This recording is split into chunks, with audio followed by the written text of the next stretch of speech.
बढ़ते हैं नेक्स्ट क्या वर्गीकरण किए गए हैं। तो देखो अब जो वर्गीकरण हम पढ़ने वाले हैं वो बहुत ही महत्वपूर्ण है। आपके एग्जाम में से इसमें से प्रश्न प्राय पूछा जाता है, तो इसको बहुत ध्यान से समझते हैं हम। ये जो वर्गीकरण है ये दिया था जुंग ने। आप जुंग की जगह युंग नाम भी सुन सकते हो। इस मनोविज्ञानी के जुंग और युंग दोनों तरह के नाम आते हैं। अब जुंग ने जो वर्गीकरण किया है व्यक्तित्व का वो किया है मनोवैज्ञानिक आधार पर। ठीक है, तो ध्यान रखिएगा, आधार भी पूछ लेते हैं कि किस आधार पे ये वर्गीकरण किया गया है। तो जुंग ने किया है मनोवैज्ञानिक आधार पे। अब देखो इन्होंने वर्गीकरण दो किए हैं, यानी दो प्रकार के व्यक्तित्व बताए हैं जुंग ने। वो है अंतर्मुखी और दूसरा है बहिर्मुखी। अंतर्मुखी के नाम से समझ में आता है कि जो व्यक्ति सिर्फ अपने स्वयं के विचारों के बारे में ही सोचता है, आत्म केंद्रित होता है, जो अपने भावों की विचारों की अभिव्यक्ति नहीं करता है, वो व्यक्तित्व क्या होता है? अंतर्मुखी। ठीक है, और ये जो व्यक्तित्व है दूसरा व्यक्तित्व हम पढ़ेंगे बहिर्मुखी। यानी बहिर्मुखी का मतलब वह व्यक्ति जो अपने विचारों को, अपने भावों को बाहरी रूप से अच्छे से व्यक्त कर पाता है, जो बाहर उसका ज्यादा केंद्रित रहता है, लोगों के साथ व्यवहार करना, ये सब बहुत सारी विशेषताएं हैं जो अभी हम डिस्कशन करेंगे। बहिर्मुखी यानी इन शॉर्ट आप समझ सकते हो अपने भावों और विचारों को बाहरी रूप से अभिव्यक्त कर देते हैं, और जो अंतर्मुखी होते हैं वो नहीं करते हैं। ठीक है, अब देखिए ये दो प्रकार के मुख्य व्यक्तित्व बताए हैं जुंग ने मनोवैज्ञानिक आधार पे। तो हम बात करते हैं कि एक अंतर्मुखी जो व्यक्तित्व है उसके अंदर क्या क्या विशेषताएं होती है। तो देखिए सबसे पहले हम बात करते हैं अंतर्मुखी की, और साथ में हम बात करेंगे बहिर्मुखी की। इसको हम पढ़ेंगे कंपैरिजन में, तो आपको याद रहेगा और समझने में इजी रहेगा कि दोनों में क्या चीजें हैं। जो चीजें अंतर्मुखी की होती है वही विपरीत किसकी होती है? बहिर्मुखी के। अब देखिए समझते हैं। पहला पॉइंट देखिए, अंतर्मुखी व्यक्तित्व क्या होता है? आत्म केंद्रित। ये जो व्यक्ति होते हैं वो अपने ऊपर केंद्रित होते हैं, अपने ऊपर ध्यान देते हैं, अपने विचारों को महत्व देते हैं, वो होते हैं आत्म केंद्रित। ठीक है, बहिर्मुखी जो होंगे वो क्या होंगे? लोक केंद्रित। वो लोगों के ऊपर ज्यादा केंद्रित होते हैं, दूसरे लोगों पे ज्यादा ध्यान देते हैं, अपने पर कम देते हैं, बाहरी लोगों पे ज्यादा देते हैं। ठीक है, दूसरा देखिए एकांतवासी और शर्मीले होते हैं अंतर्मुखी व्यक्तित्व। ठीक है, अकेलेपन में रहना इन्हें पसंद होता है, शर्मीले होते हैं, लोगों से इंटरेक्ट कम करते हैं, अकेले रहना पसंद करते हैं। इसी के विपरीत जो बहुमुखी होते हैं वो क्या होते हैं? समूहवासी। ये जहां भी जाएंगे ग्रुप में बैठेंगे, ग्रुप में बात करेंगे और स्पष्टवादी होते हैं। इन्हें जो बात जिसको कहनी होती है वो सीधे कह देते हैं। अब अंतर्मुखी जो होगा वो कहेगा नहीं, उसके मन में कोई बात भी होगी, किसी के लिए विचार भी आएंगे तो वो अपने मन में रखेगा, लेकिन बहिर्मुखी क्या करेगा? स्पष्ट रूप से अपनी बात कह देगा। ठीक है, अगला देखो समायोजन कमजोर। ऐसे जो लोग होते हैं वो लोगों के साथ इंटरेक्ट करते नहीं है, इसीलिए समाज में वो कहीं भी जाते हैं तो वो समायोजन स्थापित नहीं कर पाते हैं। और इसके विपरीत समायोजन उत्तम होता है किसका? बहिर्मुखी का, क्योंकि ये बहुत लोगों के साथ रहते हैं, उनके साथ व्यवहार करते हैं, इसीलिए इनके अंदर एडजस्टमेंट का जो गुण होता है वो बहुत ज्यादा होता है। नेक्स्ट देखिए नेतृत्व व निर्णय अभिभाव। यानी नेतृत्व की जो क्षमता होती है कि वो किसी भी चीज का नेतृत्व करे, नेता का जो गुण होता है वो आप एक अंतर्मुखी व्यक्तित्व के अंदर कभी नहीं देखोगे। निर्णय करने की जो क्षमता होती है, किसी भी चीज को लेकर जो डिसीजन लेना होता है, ये व्यक्ति नहीं ले पाते हैं। कारण क्या होता है कि ये व्यक्ति लोगों से रहते हैं दूर और सिर्फ अपने हिसाब से ही काम करते हैं, और बहुत सारी समस्याओं का समाधान सिर्फ अपने विचारों से नहीं हो पाता है, तो वो निर्णय करने में हिचकिचाते हैं, डरते हैं। तो आप नेतृत्व की जो क्षमता होती है उसका अभाव देखोगे, प्लस जो निर्णय करने की क्षमता होती है उसका अभाव भी अंतर्मुखी व्यक्तित्व में मिलता है। इसके विपरीत देखिए बहिर्मुखी जो होगा वो हमेशा उसके अंदर आप नेतृत्व का गुण देखोगे। वो चाहे ग्रुप में खेले तो भी वो लीड करेगा, बाहर में आप जो गुण देखते हो नेताओं का गुण, या फिर कॉलेज में जो युद्ध में चुनाव लड़ते हैं वो लोग, वो हमेशा आपको नेतृत्व करते मिलेंगे। खेल खेलेंगे तो भी नेतृत्व करेंगे, घर में भी कोई काम करेंगे तो उसमें अपना नेतृत्व गुण दिखाएंगे। निर्णय उत्तम, ऐसे लोग उचित निर्णय ले पाते हैं क्योंकि इनका एक्सपोजर बहुत हो जाता है। बहिर्मुखी होते हैं, बहुत सारे वातावरण में ये बात करते हैं, तो बहुत सारी चीजों से ये इंटरेक्ट करके चीजों को सीख जाते हैं, तो इनमें निर्णय लेने की क्षमता क्या होती है? उत्तम होती है। अगली देखिए चिंता युक्त। ये व्यक्ति जो होते हैं हमेशा चिंतित रहते हैं, एक तो निराशावादी रहेंगे, प्लस ये चिंतित रहेंगे, हर वक्त इनको भविष्य की चिंता रहेगी अपनी चीजों को लेके। और ये जो होते हैं ये मस्त होते हैं, बिल्कुल चिंता मुक्त होते हैं, बिल्कुल भी टेंशन नहीं लेते हैं, अपनी जिंदगी को बहुत आनंदपूर्ण जीते हैं। अगला देखिए आज्ञा पालन। देखिए, ये जो अंतर्मुखी व्यक्तित्व होते हैं वो दूसरों की आज्ञा का पालन करते हैं। जैसा भी इन्हें कहा जाता है चुपचाप मान लेते हैं। स्कूल में ऐसे विद्यार्थी जो कम बोलते हैं, आप लोग देखिएगा वो स्कूल में टीचर की बात बहुत अच्छे से मानते हैं। ये होते हैं प्रभुत्वपूर्ण, ये आज्ञा मानते कम है, आज्ञा देते ज्यादा है।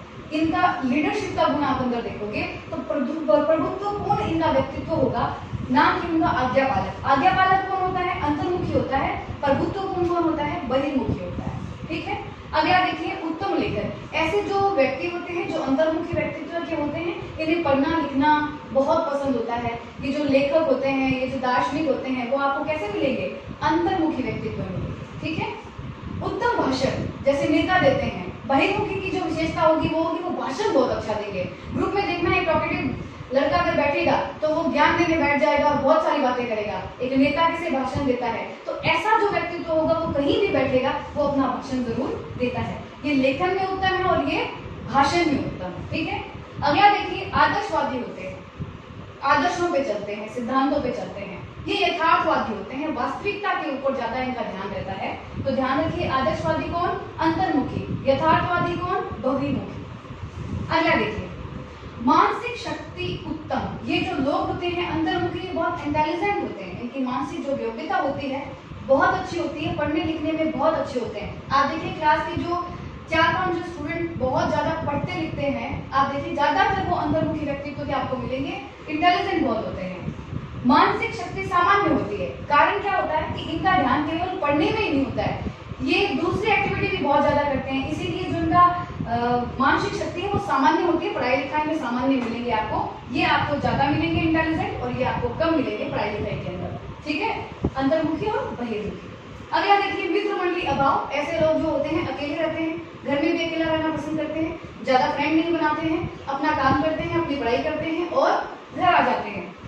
यही दूसरा बहिर्मुखी, मित्र मंडली अधिक होते हैं, इनके दोस्त बहुत होते हैं, अड़ोस पड़ोस में भी, परिवार में भी, स्कूल में भी अपना एक झुंड बना के, एक ग्रुप बना के ये हमेशा घूमते हुए आपको मिलेंगे। अगला देखिए सामाजिकता का अभाव। ये लोग अकेले रहना ज्यादा पसंद करते हैं, सामाजिक रूप से इन्हें इंटरेक्ट करना पसंद नहीं आता है, तो सामाजिकता का अभाव होगा।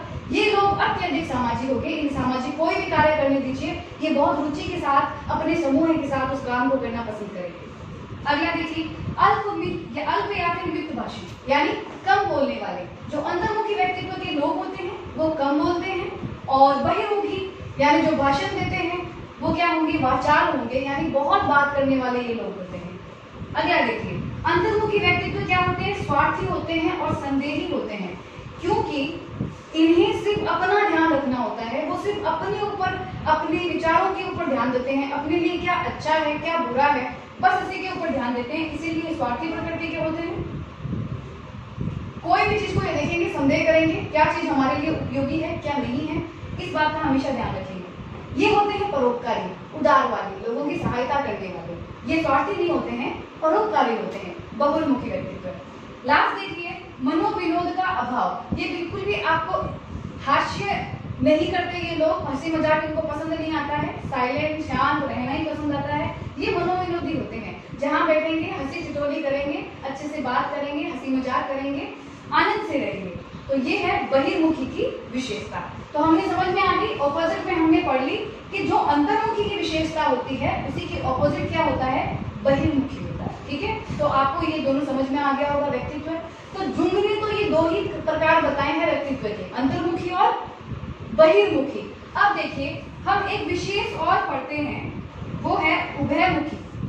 ठीक है, उभयमुखी जो व्यक्तित्व है, देखिए ये भाग नहीं है, ये अलग से बस बताया गया है। और ये होता क्या है? उभयमुखी वो होते हैं जिन व्यक्ति में अंतर्मुखी और बहिर्मुखी दोनों का मिश्रण आपको मिलेगा, वो क्या कहलाएंगे? उभयमुखी, या फिर आप इसे कह सकते हो मध्यमुखी। ठीक है, ये किसने दिया था? नेमान व योकार्जिकी एक मनोवैज्ञानिक थे, ठीक है, जिन्होंने 1942 के अंदर इस एक विशेष वर्ग को परिभाषित किया था जिसका नाम है उभयमुखी। तो उभयमुखी क्या होता है? अंतर्मुखी और बहिर्मुखी दोनों का मिश्रण। जिस व्यक्ति में ये दोनों गुण होते हैं उसी को क्या कहेंगे हम? उभयमुखी। जैसे आपको मैं एक उदाहरण बताती हूँ। अगर एक व्यक्ति है जो समाज सेवा करता है, ठीक है, बहुत सामाजिक होता है, सामाजिक कार्य करता है, लेकिन वो सामाजिक कार्य कैसे करता है? किसी से छुप के करता है। बहुत लोग ऐसे होते हैं जो समाज के लिए काम करते हैं लेकिन वो सामने नहीं आते, तो ऐसा व्यक्तित्व क्या कहलाएगा? उभयमुखी कहलाएगा। ठीक है, क्योंकि देखो समाज के लिए कार्य कर रहा है, बहिर्मुखी हो गया, लेकिन वो सामने नहीं आ रहा है तो वो अंतर्मुखी हो गया, तो ये दोनों मिला के क्या बन गया?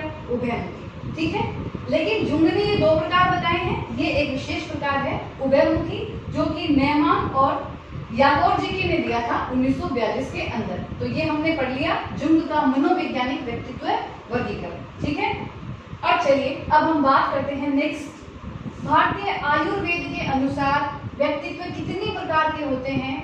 तो भारतीय आयुर्वेद के अनुसार 3 प्रकार के होते हैं, वात, पित्त और कफ।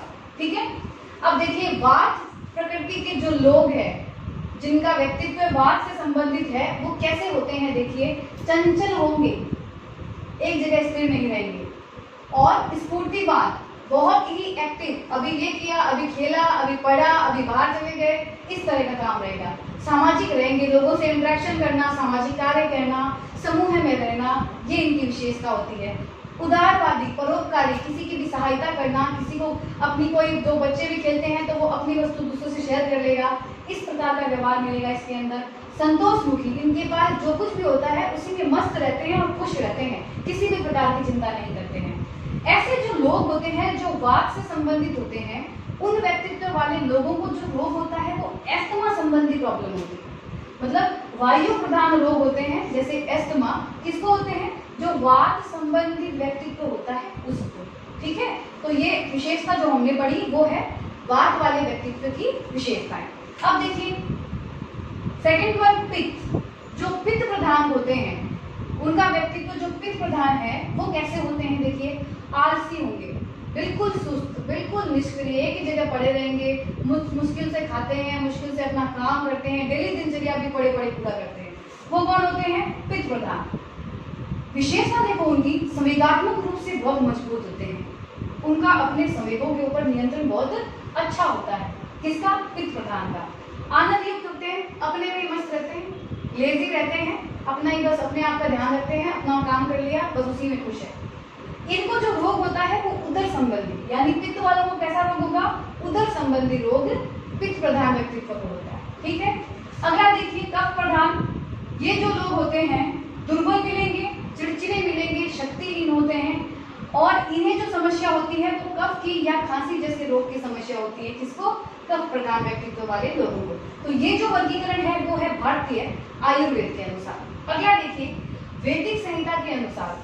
वैदिक संहिता में व्यक्तित्व के गुणों के आधार पे व्यक्तित्व का वर्णन किया है 3 भागों में। कौन से हैं? देखिए, सतगुणी, रजगुणी और तमगुणी। ठीक है, इनको हम कह सकते हैं सात्विक, राजसिक और तामसिक। ये किसके अनुसार है? ये वैदिक संहिता के अनुसार है। आइए देखते हैं इन तीनों व्यक्तित्व के अंदर क्या क्या विशेषताएं होती हैं। जो सतगुणी लोग हैं, जो सात्विक लोग हैं, उसके अंदर आप क्या विशेषताएं देखोगे? स्वच्छता, अनुशासन प्रिय, सत्यवादी, कर्तव्य निष्ठता और अनासक्ति, यानी किसी भी चीजों के प्रति आकर्षण नहीं होता है, अनासक्त रहते हैं वो। तो ये सारे गुण आप किसमें देखोगे? ऐसे व्यक्तित्व में जिसका व्यक्तित्व क्या है? सतगुणी है, जो कि सात्विक है। ठीक है, सतयुग जब था तो इस तरह के लोग ही थे, उनके अंदर आपको इसी प्रकार की विशेषताएं मिलेंगी। अगला देखिए रजगुणी यानी राजसिक। ये जो लोग होते हैं वो तीव्र क्रिया करते हैं। क्यों करते हैं? इंद्रिय तुष्टि की इच्छा होती है, इन्हें भौतिक सुख चाहिए होता है, अपनी इंद्रियों की तुष्टि के लिए ये कार्य करते हैं। भौतिकवादी होते हैं, दूसरों के प्रति ईर्ष्या रखने वाले होते हैं। किसी लोग को, ये लोग अगर सक्सेस हो गए हैं तो इन्हें ये बर्दाश्त नहीं होता है, दूसरों की कामयाबी देख के इन्हें जलन होती है। ये ऐसे लोग होते हैं, इन्हें सिर्फ अपनी भौतिक सुख की चिंता होती है, ये सिर्फ अपना अच्छा करना चाहते हैं। ऐसे लोग होते हैं असंतोषी होते हैं, जीवन में इनको कुछ भी मिल जाए तो भी ये क्या रहेंगे? असंतोषी रहेंगे। लास्ट देखिए तमगुणी यानी तामसिक, यानी कलयुग के जो लोग हैं उनके अंदर ये विशेषताएं देखिए। क्रोध बहुत आता है, घमंड बहुत ज्यादा होता है, अवसाद यानी चिंतित रहते हैं। इसीलिए देखिए आजकल डिप्रेशन में कितने सारे केसेस सुनते हो, डिप्रेशन होता है और लोग आत्महत्या कर लेते हैं। तो ये तमगुणी लोग होते हैं जो बहुत ज्यादा अवसाद में रहते हैं, आलस्य प्रधान होते हैं, असहायता की भावना होती है। अगर ये किसी की हेल्प कर भी सकते हैं तो भी ये लोग नहीं कर सकते हैं, अपना प्रॉफिट एंड लॉस देखेंगे, कोई मतलब होगा तो ही करेंगे, नहीं तो नहीं करेंगे। तो तो क्या क्या विशेषताएं हैं? क्रोध, घमंड, अवसाद, आलस्य, असहायता की भावना। ये किसमें देखोगे आप? तम गुणी या फिर तामसिक प्रकार के व्यक्तित्व में। ठीक है, तो आज हमने इसमें क्या क्या पढ़ लिया? जुंग के अनुसार मनोवैज्ञानिक आधार पे वर्गीकरण, भारतीय आयुर्वेद के अनुसार और वैदिक संहिता के अनुसार। ठीक है, इसका स्क्रीनशॉट लीजिए। गुड इवनिंग, भूमिका की ऑनलाइन क्लास में आपका स्वागत है। पिछली क्लास में हम व्यक्तित्व के बहुत सारे वर्गीकरण के बारे में बात कर चुके हैं। आज की क्लास में हम कुछ और मनोवैज्ञानिकों के आधार पे व्यक्तित्व के वर्गीकरण के बारे में पढ़ेंगे। तो आज की क्लास में बात करेंगे हम फ्रीडमैन रोजरमैन के अनुसार, आलपोर्ट के अनुसार और जेम्स हॉलैंड के अनुसार व्यक्तित्व के प्रकार के बारे में। तो सबसे पहले बात करते हैं फ्रीडमैन और रोजरमैन के बारे में।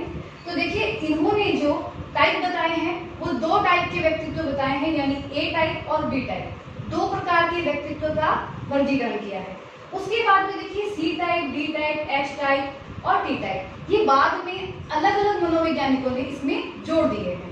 जैसे हमने पहले पढ़ा था, जुंग का जो वर्गीकरण था उसमें जुंग ने दो ही प्रकार बताए हैं, अंतर्मुखी और बहिर्मुखी, और बाद में उसमें उभयमुखी भी जोड़ दिया गया। ठीक है, तो बाद में वो तीन प्रकार बन गए, लेकिन मूल रूप से उसमें कितने थे? दो ही प्रकार थे। वैसे ही फ्रीडमैन और रोजरमैन ने दो प्रकार बताए हैं और उसके बाद ये जोड़े गए हैं। तो आइए पहले बात करते हैं कि ये जो दो प्रकार है, ए टाइप और बी टाइप, ये क्या है रोजरमैन के अनुसार, ये कैसे व्यक्तित्व होते हैं, क्या विशेषताएं होती है इनके अंदर। देखिए, ए टाइप लोग कौन होते हैं? धैर्य की कमी होती है ऐसे लोगों में, उच्च अभिप्रेरणा होती है ऐसे लोगों में, उतावलापन, काम के बोझ से ग्रस्त, और इनके अंदर उच्च रक्तचाप और उच्च कोलेस्ट्रॉल की प्रॉब्लम इन व्यक्तियों के अंदर आपको देखी जाती है। देखो, ये कैसे लोग होते हैं? आपने बहुत सारे लोगों को देखा होगा जिनमें जीवन में कुछ बड़ा करने के लिए वो हमेशा मोटिवेट रहते हैं। जैसे किसी को आरएएस बनना है तो वो हमेशा अभिप्रेरित रहते हैं। कितने भी काम है जीवन में, जो भी कार्य चल रहे हैं, शादी है, प्रोग्राम है, सबको साइड रख के वो अभिप्रेरित रहते हैं सिर्फ अपने ही काम को करने के लिए। उच्च अभिप्रेरणा मिलती है। धैर्य की कमी, क्योंकि वो हमेशा अपने टारगेट को लेके इतने सजग रहते हैं, इतने सक्रिय रहते हैं, तो हमेशा धैर्य की कमी होती है। पेशेंस नहीं होता, उनका काम फटाफट होना चाहिए, कहीं भी उनका समय वेस्ट नहीं होना चाहिए। चाहे वो घर में कोई काम हो, विद्यालय में अगर कोई शिक्षक की वजह से, क्लासेस में कोई शिक्षक की वजह से, विद्यालय नहीं, वो जैसे इंस्टीट्यूट में जाते हैं पढ़ने के लिए, तो वहां पे किसी शिक्षकों की वजह से उन्हें कोई प्रॉब्लम फेस करनी पड़ रही है, तो वहां पे आप देखोगे पेशेंस लेवल आप नहीं मिलेगा उनके अंदर। उतावलापन, हमेशा हर काम को जल्दी में करना चाहते हैं, क्योंकि उनको ऐसे लगता है कि उनके पास बहुत काम पड़ा है, हमें बहुत सारा काम करना बाकी है, तो उतावलेपन में रहेंगे, कोई भी काम करेंगे बहुत हड़बड़ाहट में करेंगे। काम की बोझ से ग्रस्त, एक लाइन सुनी होगी, हमेशा ऐसे लोग बोलेंगे मैं बहुत बिजी हूँ। हर व्यक्ति बिजी होते हैं, दैनिक काम होते हैं उनकी, लेकिन ये हमेशा क्या बोलेंगे? हम बहुत बिजी हैं, क्योंकि उन्हें ऐसा ही लगता है, उन्हें लगता है उनके पास बहुत काम है, बहुत काम है, बहुत काम है, क्योंकि उन्हें समय चाहिए होता है अपने काम को पूरा करने के लिए। तो हर वक्त ये कैसे रहते हैं? काम के बोझ से ग्रस्त रहते हैं। आगे देखिए, ये जो लोग होते हैं इतनी टेंशन में रहते हैं, तनाव में रहते हैं, इसकी वजह से इन्हें उच्च रक्तचाप की समस्या हो जाती है और उच्च कोलेस्ट्रॉल की समस्या हो जाती है। तो ये जितनी भी विशेषताएं आप किसी व्यक्ति में देखोगे तो वो रोजरमैन और फ्रीडमैन के अनुसार कैसे टाइप के लोग हैं? ए टाइप के लोग हैं। ठीक है, अब दूसरा इन्होंने बताया बी टाइप। बी टाइप कौन होते हैं? ए टाइप के विपरीत, यानी हमने ए में जो भी विशेषताएं पढ़ी उसके विपरीत गुण जिसमें होंगे वो बी टाइप के लोग हैं, यानी जिसमें धैर्य होगा, जिसमें उतावलापन नहीं होगा, अभिप्रेरणा का स्तर ज्यादा ऊपर नहीं होगा, काम के बोझ में लगे हुए नहीं होंगे, शांतिपूर्वक अपना काम करेंगे, ज्यादा चिंता युक्त नहीं होंगे, ये सभी क्या होंगे? बी टाइप के लोग। तो ये तो थे दो मुख्य प्रकार। बाद में देखो सी टाइप जोड़ा गया, जो जोड़ा था मॉरिस ने। मॉरिस ने कहा ये जो सी टाइप लोग होते हैं ये धैर्यवान लोग होते हैं, आज्ञापालक लोग रहते हैं, शांत स्वभाव के प्रकृति के होते हैं। लेकिन एक विशेष बात होती है इन सी टाइप लोगों की में, ये कैंसर रोग के प्रति संवेदनशील होते हैं, यानी इन लोगों को कैंसर रोग जल्दी पकड़ लेता है। और जितने हमारे लोग हैं उसमें से 7% ऐसे लोग होते हैं जो सी टाइप के लोग होते हैं जिन्हें कैंसर रोग जल्दी पकड़ लेता है। किसके अनुसार? मॉरिस के अनुसार। अगला देखिए डी टाइप, ये जोड़ा है डेमोलेट ने, और उन्होंने बताया है डी टाइप वो लोग हैं जो अवसादग्रस्त रहते हैं, जो हमेशा डिप्रेशन में रहते हैं, वो लोग क्या होते हैं? वो डी टाइप लोग होते हैं। ठीक है, अगला देखिए एच टाइप, ये दिया था कोबासा ने। उन्होंने क्या बताया? कि ये जो एच टाइप लोग होते हैं वो मनोवैज्ञानिक रूप से संतुलित रहते हैं, यानी इनका अपने संवेगों के ऊपर क्या रहता है, नियंत्रण रहता है। स्वभाव से कठोर बहुत होते हैं, मिलते जुलते ज्यादा नहीं है, कठोरता देखोगे, मिलनसारता कम होती है, लेकिन सामाजिक रूप से क्या होंगे, स्थिर होंगे और अपने संवेगों के ऊपर, अपने व्यवहार के ऊपर इनका नियंत्रण होगा। कौन से टाइप के लोग, ये है एच टाइप लोग। लास्ट देखिए टी टाइप। टी टाइप दिए है फ्रैंकलिन। उन्होंने क्या बताया, टी टाइप के लोग होते हैं नेगेटिव पर्सन, जो जिंदगी में सिर्फ नकारात्मक बातें करते हैं, नकारात्मक ऊर्जा देते हैं, किसी की मदद नहीं करते हैं, दूसरों से ईर्ष्या करते हैं। ये सारा जो नेचर मिलेगा आपको नकारात्मक, वो सभी का सभी व्यक्ति क्या कहलाएंगे, टी टाइप लोग कहलाएंगे। ठीक है, तो हमने कितनी पढ़े इसके अंदर, ए टाइप, बी टाइप जो मुख्य है, उसके बाद C type, D type, H type और टी टाइप, इन सभी को बाद में जोड़ा गया। ठीक है, अब चलिए हम बात करते हैं बहुत ही इंपॉर्टेंट आलपोर्ट का वर्गीकरण। ये बहुत महत्वपूर्ण है, इससे एग्जाम के अंदर प्रश्न बहुत बार पूछे गए हैं।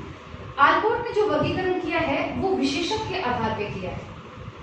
ठीक है, विशेषक यानी सील गुण कह सकते हो आप। व्यक्ति के अंदर दो प्रकार के विशेषक या सील गुण होते हैं, किसके अनुसार, आलपोर्ट के अनुसार। कौन से, सामान्य सील गुण और दूसरा है व्यक्तिगत सील गुण।